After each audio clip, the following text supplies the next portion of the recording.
ito po ay unlimited.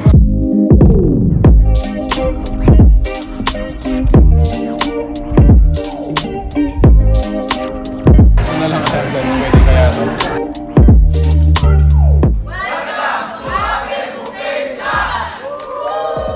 Nanubabo Kabalen, welcome to Aaron, Pampanga. Guys, sa video na to, wala po tayo sa lobby ng isang hotel, pero it looks like a grand lobby. If you notice, ayan no, di ba? Carpeted, high ceiling, very well designed ceiling. Nandito po tayo ngayon sa bagong-bagong buffet restaurant dito sa Angeles City, and this is ABE Buffet. So ayun guys, we're gonna get inside. Are you excited, ma'am? Yes, I am. Something new and something exciting to try. Exactly. So ayun guys, samahan niyo po kami. What's inside? Let's go. Let's go.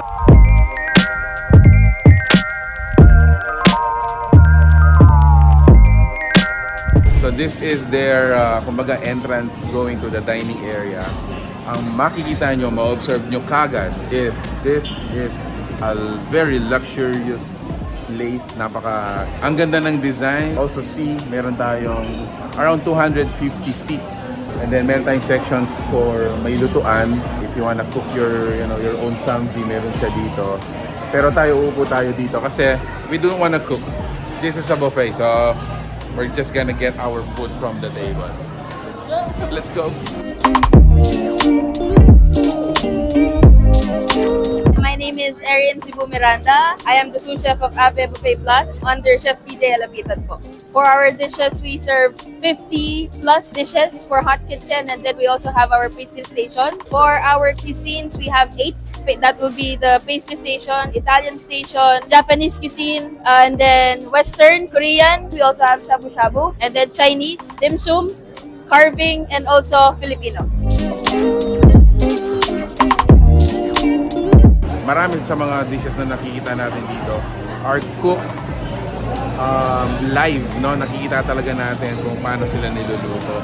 And that's an added attraction and an added, kumbaga, assurance na every dishes talaga na nilalabas nila is freshly cooked. Just like this. Yan, so may live station tayo guys.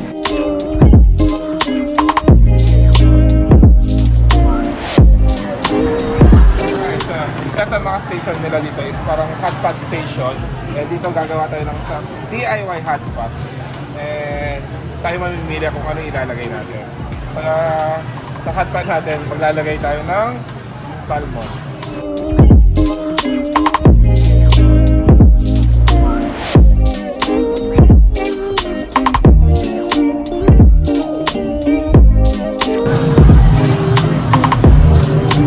I think pwede na ito muna for our hot pot and papaluto natin sila.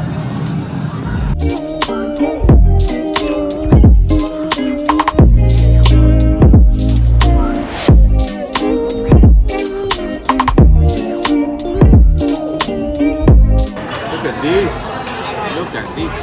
I'm sure you're gonna love it. Alright, umpisa natin sa mga tempura. This. Unlimited sashimi.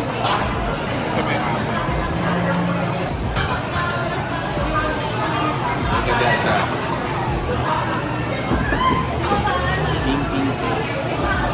Isa sa mga station nila dito is yung kanilang Filipino station. So, syempre, di mawawala dyan yung kukuha tayo ng parikahe.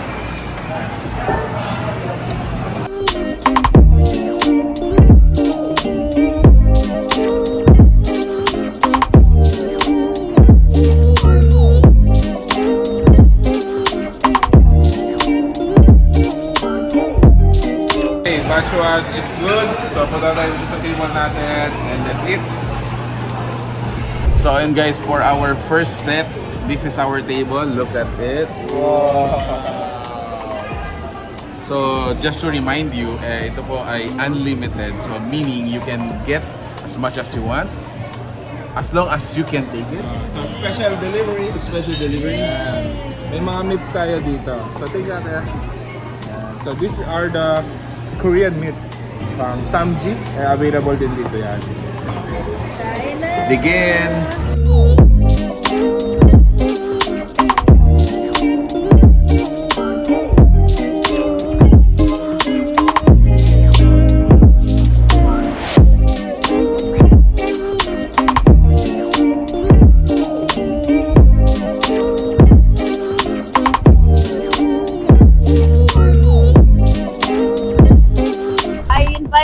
you to come here at ABE Buffet Plus. You will experience all of our international cuisine po. At ayun nga guys, isa na namang kaabang-abang na pupuntahan dito sa Pampanga. Ito nga ang ABE Buffet Plus.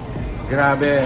Bago tayo magpaalam sa kanila, brother, anong masasabi mo sa lugar? Yes, so unang-una, I'm impressed with the place kasi it feels like, sabi ko nga kanina, para siyang nasa hotel. Correct. And napakadami mong options and napakaganda. Napakaganda. So this is another option para sa inyong buffet experience dito sa may Angeles City. So if you want to go here, dito lang yan sa may Gueco Street, Balibago, Angeles City. Ang pinaka-landmark lang niya, katabi siya ng Fan Signing Nakan Balibago. Yes. And they are open from 11 a.m. up to 2:30. Yes. Then, resume sila ng 5:30 up to 10 Up o'clock. to 10 o'clock. But regular price po is actually 899 pesos during mga regular days and weekdays. During holidays and weekends naman, 999 pesos lamang po siya. Wow, yun! So if you like this video, please give it a thumbs up, share it with your friends, and we hope to see you here. Thanks so much for watching We're in Pampanga. Until our next discovery. Peace out! Bye guys.